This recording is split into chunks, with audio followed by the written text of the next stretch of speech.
Assalamualaikum warahmatullahi wabarakatuh. Perkenalkan, nama saya Eva Arafa dengan NIM 2411224. Saya dari program studi Hukum Tata Negara semester 4 Universitas Negeri Sultan Maulana Hasanuddin Banten tahun ajaran 2025-2026. Pada kesempatan kali ini, saya akan menjelaskan hukum taklifi dan hukum wadi. Yang pertama, hukum taklifi. Hukum taklifi adalah ketentuan hukum yang dalam Islam yang langsung berkaitan dengan perintah, larangan, atau pilihan yang dilakukan oleh manusia atau mukallaf. Artinya, hukum ini menjelaskan atau mengatur apa yang boleh, harus, dan tidak boleh dilakukan. Hukum taklifi terbagi menjadi 5. Yang pertama, wajib. Wajib itu perbuatan yang harus dilakukan. Contohnya, sholat 5 waktu. Jika dilakukan mendapat pahala, dan jika tidak dilakukan juga berdosa. Yang kedua, sunnah. Sunnah itu perbuatan yang dianjurkan. Contohnya, sholat duha. Jika kita melaksanakan sholat duha, jika dilaksanakan mendapat pahala, dan tidak dilaksanakan pun tidak berdosa.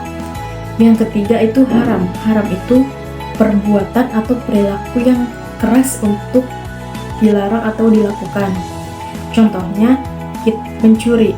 Misalnya, kalau kita sedang meminjam atau apapun tidak izin, berarti itu contohnya mencuri. Jika dilaksanakan berdosa, dan jika tidak dilaksanakan mendapat pahala.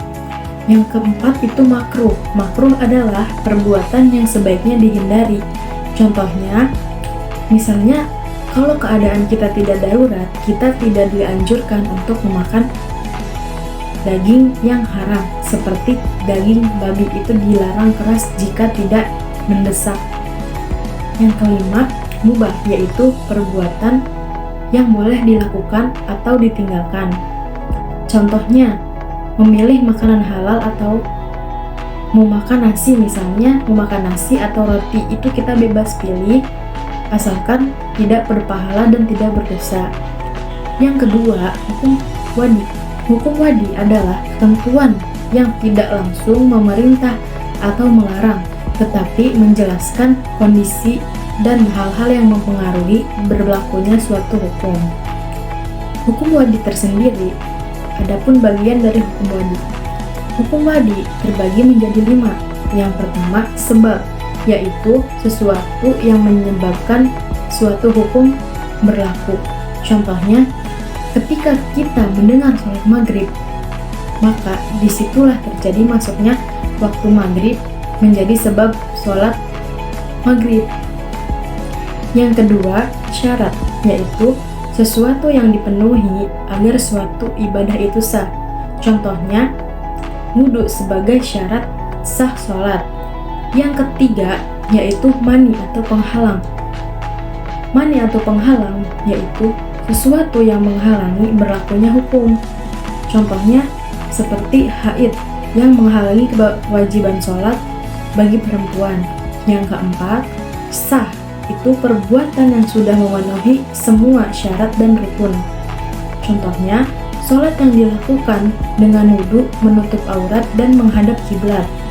Yang kelima, batal, yaitu perbuatan yang tidak memenuhi syarat atau rukun.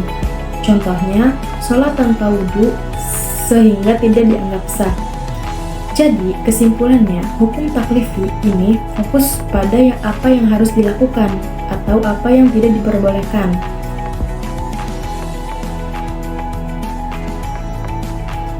Hukum wadi. Hukum wadi ini menjelaskan kapan dan bagaimana suatu hukum itu berlaku atau tidak berlaku.